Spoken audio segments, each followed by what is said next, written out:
மத்திய பிரதேசத்தில் கோல்ட்ரிஃப் இருமல் மருந்து குடித்து 19 குழந்தைகள் பலியான விவகாரத்தை தொடர்ந்து கோல்ட்ரிஃப் இருமல் மருந்துக்கு டெல்லியிலும் தடை விதிக்கப்பட்டிருக்கிறது. ஏற்கனவே பல்வேறு மாநிலங்களில் கோல்ட்ரிஃப் மருந்திற்கு தடை விதிக்கப்பட்ட நிலையில் தற்பொழுது டெல்லியிலும் இந்த கோல்ட்ரிஃப் சிரப்பிற்கு தடை விதிக்கப்பட்டிருக்கிறது. முழு விவரங்களை அறிவோம். செய்தியாளர் ரமேஷ்குமார் இணைகிறார். ரமேஷ், இப்போ பல மாநிலங்களை தொடர்ந்து இந்த கோல்ட்ரிஃப் சிரப் டெல்லியிலுமே தடை விதிச்சிருக்கிறாங்க.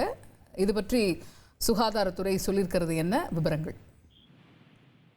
மத்திய பிரதேச மாநிலம் சிந்துவாரா பகுதியில் கோல்ட்ரிஃப் இருமல் மருந்தை உட்கொண்ட குழந்தைகள் சுமார் 20 பேர் உயிரிழந்தது சர்ச்சையை ஏற்படுத்தியது. விசாரணையில் இந்த கோல்ட்ரிஃப் இருமல் மருந்து காஞ்சிபுரத்தை சேர்ந்த ஸ்ரீசன் பார்மா நிறுவனத்தால் தயாரிக்கப்பட்டது எனவும், மத்திய பிரதேச அரசு நடத்திய ஆய்வில் இந்த கோல்ட்ரிஃப் இருமல் மருந்தில் டைஎத்தில் கிளைகால் என்ற நச்சுத்தன்மை வாய்ந்த ரசாயனம் அனுமதிக்கப்பட்ட அளவை விட அதிகமாக இருப்பது கண்டறியப்பட்டது.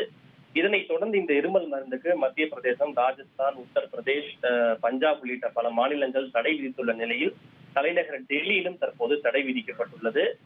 டெல்லி உணவு மற்றும் மருந்து கட்டுப்பாட்டு தடை இந்த தடை விதித்திருப்பதோடு உடனடியாக இது பயன்பாட்டுக்கு நடைமுறைக்கு வரும் என தெரிவிக்கப்பட்டிருக்கிறது.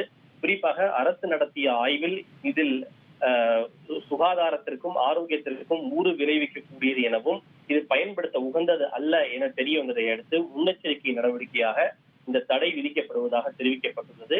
எனவே டீலர்கள் இந்த சம்பந்தப்பட்ட இருமல் மருந்தை கொள்முதல் செய்யவோ விற்பனை செய்யவோ வழங்கவோ கூடாது எனவும், பொதுமக்களும் இந்த இருமல் மருந்தை உட்கொள்வதிலிருந்து விலகி இருக்குமாறு அறிவுறுத்தல் மேற்கொள்ளப்பட்டுள்ளது.